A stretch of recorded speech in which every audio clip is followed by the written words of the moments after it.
আম গাছে যখন মুকুল আসবে তখন আমাদের মুকুলের সঠিক পরিচর্যা শুরু করে দিতে হবে।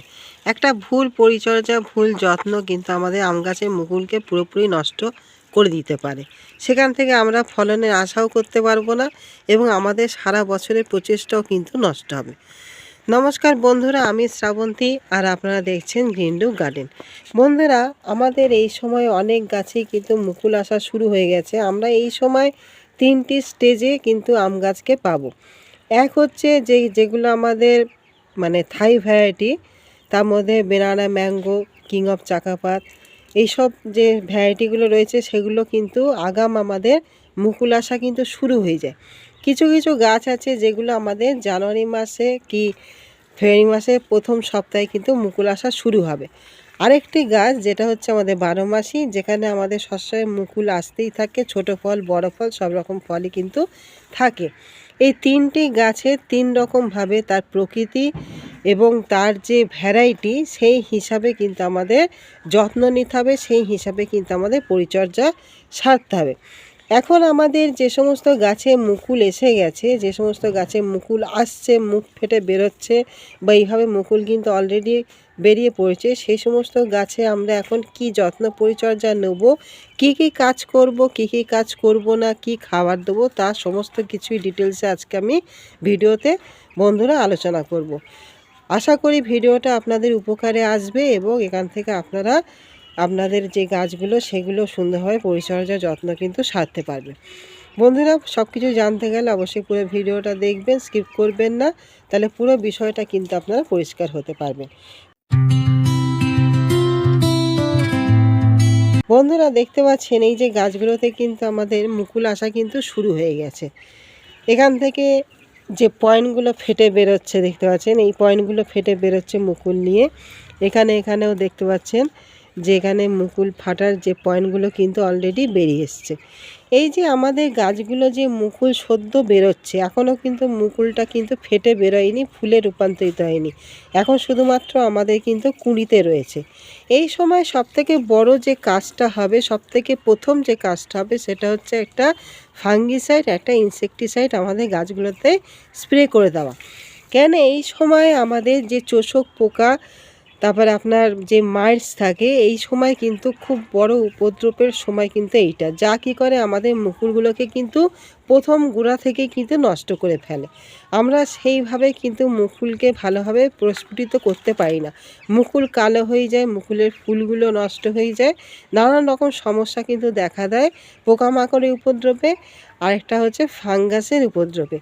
সেই জন্য আমাদের প্রথম যে ধাপ, সেই প্রথম ধাপ কিন্তু আমাদের পেরোতে হবে, সেটা হচ্ছে একটা ভালো ফাঙ্গিসাইড, তার সঙ্গে একটা ইনসেকটিসাইড কিন্তু আমাদের গাছে প্রথম অবস্থায় দিয়ে রাখা, যাতে আমাদের মুকুলগুলো যেন নষ্ট না হয়ে যায়। তার জন্য আমাদের প্রথমে দিতে হবে কি না, একটা হালকা মানের কীটনাশক। আপনারা যদি নিম তেল ব্যবহার করে থাকেন, তাহলে সেখানে যে পরিমাণটা আপনারা অন্যান্য সময় ব্যবহার করেন তার অর্ধেক ব্যবহার করবেন, যেহেতু এই সময় আমাদের সেন্সিটিভ গাছগুলো খুব সেন্সিটিভ অবস্থায় থাকে, সেই জন্য আমরা হালকা কীটনাশক, হালকা ফাঙ্গিসাইড অল্প পরিমাণে কিন্তু ব্যবহার করব। যদি আপনারা 1 ml দিয়ে থাকতেন, সেই জায়গায় আপনারা 1/2 ml দেবেন। যদি আপনারা নিম তেল দেন তাহলে 1/2 ml দেবেন 1 লিটার জলে। আর যদি আপনারা টাবগড়, রোগর এগুলো ব্যবহার করতেন, 1 ml ব্যবহার করতেন, সেটাও 1/2 ml দেবেন। বা প্রাফেক্স সুপার যে সাইফারমেথ্রিন গ্রুপের, সেটাও আপনারা অল্প কমিয়ে নেবেন, মোটামুটি যা দিতেন তার হাফ পরিমাণে কিন্তু আপনারা দিয়ে গাছে স্প্রে করবেন। আর যেটা আমাদের ফাঙ্গিসাইড, সেটা এই সময় সবথেকে ভালো যেটা হয় সেটা হচ্ছে অ্যান্ট্রাকল। যেহেতু অ্যান্ট্রাকলের মধ্যে আমরা এই কারণেই ভালো বলবো, কারণ অ্যান্ট্রাকলের মধ্যে আমাদের জিঙ্ক থাকে, যা আমাদের যে ফুল থেকে যে ফলটা সেট হয়, যে ফুডের যে সেটিংটা, সেটা কিন্তু ভালো হয়। যেহেতু জিঙ্কটা কিন্তু আমাদের ফল সেটিংয়ের ক্ষেত্রে কিন্তু খুবই কার্যকরী, সেই জন্য আপনারা অ্যান্ট্রাকল ব্যবহার করতে পারেন ভালো। আর যদি অ্যান্ট্রাকল না থাকে, যে কোনো একটা হালকা ফাঙ্গিসাইড আপনারা স্প্রে করে দেবেন। তাহলে আমাদের প্রথম অবস্থায় কিন্তু একটা ইনসেকটিসাইড, একটা ফাঙ্গিসাইড অতি অবশ্যই কিন্তু স্প্রে করে রাখতে হবে আমাদের গাছগুলোতে, যাতে আমাদের মুকুলটা যেন সুন্দরভাবে প্রস্ফুটিত হতে পারে। তার পাশাপাশি এই সময় আমাদের স্প্রে আকারে কিন্তু একটা খাবার এবং একটা খাদ্য এবং একটা অনুখাদ্য কিন্তু দিতে হবে গাছকে। যেহেতু আমাদের মুকুল আসছে, মুকুলটা প্রস্ফুটিত হবে, তার খাবারের প্রয়োজন আছে, পাশাপাশি একটা অনুখাদ্যেরও কিন্তু প্রয়োজন আছে। আমরা এখানে যে কোনো একটা ভালো অনুখাদ্য, যেটা আপনারা অ্যাগ্রোমিন গোল্ড, বায়োভিটা এক্স কিংবা মোবিন, যে কোনো কিছু আপনারা দিতে পারেন। তার সঙ্গে আপনারা যেটা পটাশিয়ামযুক্ত খাবার, যেহেতু আমাদের মুকুল আসছে, এই সময় আমাদের পটাশের মাত্রাটা কিন্তু বেশি পরিমাণে দরকার। সেই জন্য আমরা পটাশিয়ামযুক্ত খাবার, যেটা আপনার 0050 হোক বা 05234, যে কোনো একটা আপনারা এরমভাবে হয়তো খাবারটা দিতে পারেন যে আপনারা 1 লিটার জল নিলেন, সেই 1 লিটার জলে আপনারা 0050 বা 05234 আপনারা 2 গ্রাম নেবেন। তার সঙ্গে মোবিন কিংবা আপনারা যে কোনো অনুখাদ্য নিতে পারেন 1 থেকে 1.5 ml। আর তার সঙ্গে আপনারা এক্সট্রা যে বোরন, আমাদের 20% যে বোরন, সেই 20% বোরন দেবেন 1 গ্রাম দিয়ে পুরো গাছে কিন্তু আপনারা সুন্দর করে কিন্তু মুকুলে পাতায় সমস্ত গাছে কিন্তু স্প্রে করে দেবেন। তাতে কি হবে, তার অনুখাদ্য যেটা থাকে সেই অনুখাদ্যের চাহিদা পূরণ হবে। তার যে খাদ্য, এ সময় আমাদের খাদ্য বলতে মেন দরকার হচ্ছে পটাশিয়ামযুক্ত খাবার। এটা কিন্তু সে পুরোপুরি কিন্তু গ্রহণ করতে পারে। এই যে খাবার যেটা আমরা দেবো, অনুখাদ্য যে দেবো, পাশাপাশি যে আমরা ইনসেকটিসাইড আর যে ফাঙ্গিসাইড স্প্রে করছি, আমরা কিন্তু 15 দিন অন্তর করে দেবো। আমরা যে ফাঙ্গিসাইড বা ইনসেকটিসাইড যেটা দেবো সেটা মাসে 2 বার দেবো, 15 দিন অন্তর করে। খাবারটাও পাশাপাশি আমরা 15 দিন অন্তর করে কিন্তু স্প্রে করব। তবে হ্যাঁ, দুটো জিনিসের মধ্যে যেন 2 দিনের অন্তত যেন ফারাক থাকে। তার সঙ্গে সঙ্গে আমাদের যে মাটি, সেই মাটিতে জলের ব্যবস্থাটাও কিন্তু সঠিক রাখতে হবে। এখানে আমরা কিন্তু মাটি শুকালে কিন্তু আর চলবে না, আবার অতিরিক্ত চপচপে ভিজে করে দিলেও কিন্তু চলবে না। এখানে আমাদের মাটিটাকে কিন্তু সবসময় ময়েশ্চারটাকে মেনটেন করতে হবে। পাশাপাশি আমরা মাটিতেও কিন্তু খাবার এই সময় প্রয়োগ করব। এখানে যে খাবারটা আমরা মাটিতে প্রয়োগ করব, সেটাতেও নাইট্রোজেন ঘটিত খাবার কিন্তু একেবারেই থাকবে না, থাকলেও খুব সামান্য পরিমাণে, অল্প পরিমাণে কিন্তু থাকবে। এখানে আমরা যেটা দেবো সেটা হচ্ছে বেশিরভাগই আমরা পটাশিয়ামযুক্ত খাবার। এখানে যদি আপনারা তরল লিকুইড খাবার দিতে চান, তাহলে আপনারা কলার খোসা ভেজানো জল, পেঁয়াজের খোসা ভেজানো জল আপনারা প্রত্যেক সপ্তাহে 1 দিন করে দেবেন। 1 সপ্তাহ কলার খোসা ভেজানো জল দিলেন, পরের সপ্তাহে পেঁয়াজের খোসা ভেজানো জল দেবেন।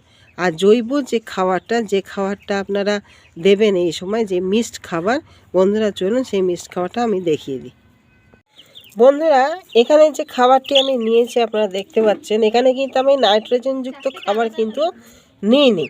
এখানে যেটা আছে আমাদের হচ্ছে কি কম্পোস্ট সার, যে কোনো কম্পোস্ট আপনারা কাউডং কম্পোস্ট কিংবা লিপ কম্পোস্ট বা আপনার ভার্মি কম্পোস্ট যেটাই হোক নিতে পারেন।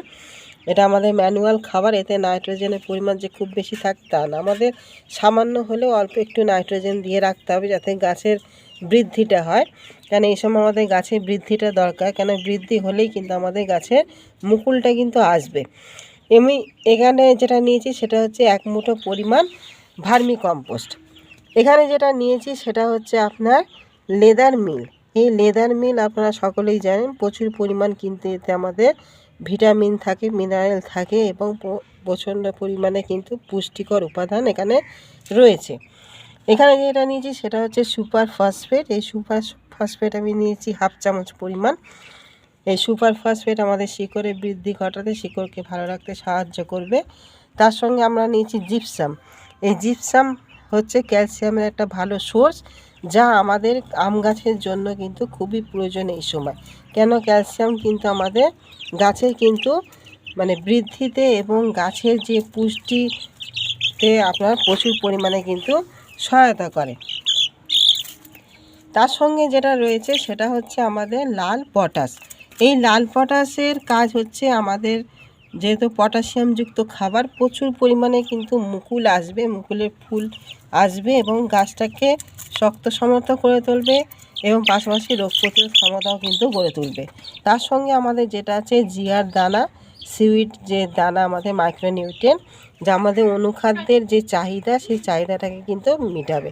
এই পুরো উপাদানটা আমি নিয়েছি। এখানে 1 মুঠো নিয়েছি কম্পোস্ট, আপনার লেদার মিল যেটা নিয়েছি সেটা হচ্ছে 2 চামচ, আর সমস্ত কিছু হচ্ছে আমাদের 1/2 চামচ করে। এই সমস্ত উপাদানটা আমরা কিন্তু মিশিয়ে নেবো। এটা আমি নিয়েছি 10 ইঞ্চি টবের জন্য। আপনাদের যেরকম টব সেই অনুপাতে আপনারা এটা ম্যানেজমেন্ট করে নেবেন। আমাদের এই সময় গাছে মুকুল এসেছে, সেই মুকুলে কিন্তু প্রচুর পরিমাণ পুষ্টির দরকার, প্রচুর পরিমাণে কিন্তু এখানে পুষ্টির দরকার। সেই পুষ্টিটাকে আমাদের যেরকম স্প্রে আকারে দিতে হবে সেই রকম কিন্তু গাছে গোড়াতেও দিয়ে রাখতে হবে। যেহেতু আমাদের জৈব খাবার নিতে কিন্তু গাছের অনেকটাই সময় লাগে, যার জন্য আমরা স্প্রে আকারে খাবার মেটাবো। তার পাশাপাশি আমরা গাছের মাটিতেও দেবো, যাতে গাছ নিজের শিকড়ের সাহায্যে যেন খাবারটাকে সংগ্রহ করতে পারে। কেন এই সময় আমাদের কিন্তু খাবারের খুবই প্রয়োজন, কেন আমরা এতদিন খাবার দিইনি। এখন কিন্তু গাছ কিন্তু প্রচণ্ড হারে কিন্তু তাদের খিদে পাবে, এবং তাদের খিদে কিন্তু মেটাতে হবে এইভাবে মাটি খোসানোর বন্ধুরা কোনো প্রয়োজন নেই। এই সময় আমরা শিকড়কে কোনো রকমভাবে স্ট্রেস দেবো না, আঘাত করব না। আমরা উপর থেকে এরকমভাবে খাবার দিয়ে দেবো, দিয়ে সামান্য জল দিয়ে দেবেন। আর আপনারা যদি চান উপর থেকে হালকা মাটিও দিয়ে দিতে পারেন। বন্ধুরা, এটা গেল কি না আমাদের 10 ইঞ্চির জন্য আমি এই অনুপাতে কিন্তু খাবারটা নিয়েছি। আমাদের যে সমস্ত গাছে বন্ধুরা ফুল এসে গেছে, মুকুল এসে গেছে, সে সমস্ত গাছে কিন্তু আমাদের এই পরিচর্যাটা সেরে ফেলতে হবে।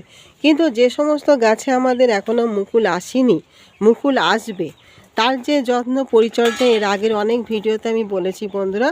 সেই সমস্ত ভিডিওগুলো যারা আপনারা দেখেননি তারা দেখে নেবেন, দেখে সেই সমস্ত কিন্তু কাজগুলো কিন্তু সারবেন। সেই সমস্ত গাছে, যে সমস্ত গাছে আগামী দিন আমাদের মুকুল আসবে, সেই সমস্ত কাজগুলো কিন্তু আপনারা সেরে ফেলবেন। পাশাপাশি আমাদের কিন্তু এই সময়টা পিজিআর অবশ্যই কিন্তু স্প্রে করতে হবে। কেন আমাদের অনেক গাছ আছে যে গাছে কিন্তু মুকুল কিন্তু চলে আসে, আমরা ফলনও কিন্তু ভালোভাবে পাই। কিন্তু এমন অনেক গাছ আছে যেখানে আমাদের সঠিকভাবে কিন্তু মুকুল আসে না, আসলেও সেখান থেকে কিন্তু ফ্রুটটা সেট হয় না। যার জন্য আমাদের দরকার হচ্ছে সঠিক পিজিআর। এখানে আপনারা বুস্টার 2 ব্যবহার করতে পারেন। বুস্টার 2 খুবই ভালো একটি পিজিআর, যা আমাদের ফুড সেট হতে কিন্তু খুব ভালো কাজ করে। এই বুস্টার 2 ব্যবহার করলে 1 ফোঁটা 1 লিটার জলে দিয়ে কিন্তু আপনারা স্প্রে করবেন। মিরাকুলান স্প্রে করতে পারেন, মিরাকুলানও 25 ফোঁটা বা 1 থেকে 1.5 ml 1 লিটার জলে দিয়ে কিন্তু স্প্রে করতে পারেন। আর পাশাপাশি যেটা আমাদের থাকে বায়োভিটা এক্সও আমাদের পিজিআর, আর পাশাপাশি একটা মাইক্রোনিউট্রিয়েন্টেরও কিন্তু কাজ করে, সেটাও আপনারা 1 থেকে 1.5 ml 1 লিটার জলে মিশিয়ে স্প্রে করে দিতে পারেন। তাতে আপনাদের মুকুলটা কিন্তু খুব সুন্দরভাবে আসবে। সেখান থেকে আমাদের ভালো হেলদি মুকুল যেরকম হবে, পাশাপাশি সেই মুকুলটা কিন্তু ফুল থেকে ফলে রূপান্তরিত হতেও কিন্তু কোনো রকমভাবে সমস্যা কিন্তু আমাদের গাছে হবে না। কারণ আমরা আগে থেকেই কিন্তু সমস্ত যা কিছু অসুবিধা থাকে সেই সমস্ত কিন্তু গাছ থেকে দূরে সরিয়ে রাখছি। তাহলে আশা করি বন্ধুরা পুরো ভিডিওটা আপনারা বুঝতে পেরেছেন, কোনো কিছু অসুবিধা হয়নি। আপনারা এইভাবে আপনাদের মুকুলগুলো যত্ন নিন, পরিচর্যা করুন, এইভাবে আপনারা খাবার প্রয়োগ করুন, এইভাবে সমস্ত স্প্রেগুলো সেরে ফেলুন, তাহলে দেখবেন প্রচুর পরিমাণে কিন্তু আপনারা ফল সেট করতে পারবেন। বন্ধুরা, ভিডিওটি ভালো লাগলে অবশ্যই লাইক কমেন্ট শেয়ার করবেন, নতুন বন্ধু হলে অবশ্যই একটা সাবস্ক্রাইব করবেন, আর আমার চ্যানেলের পাশে থাকবেন। আজকের মতন আসি, আগামী দিন নতুন কোনো একটা ভিডিও নিয়ে ফের আপনাদের সামনে উপস্থাপন করব। নমস্কার।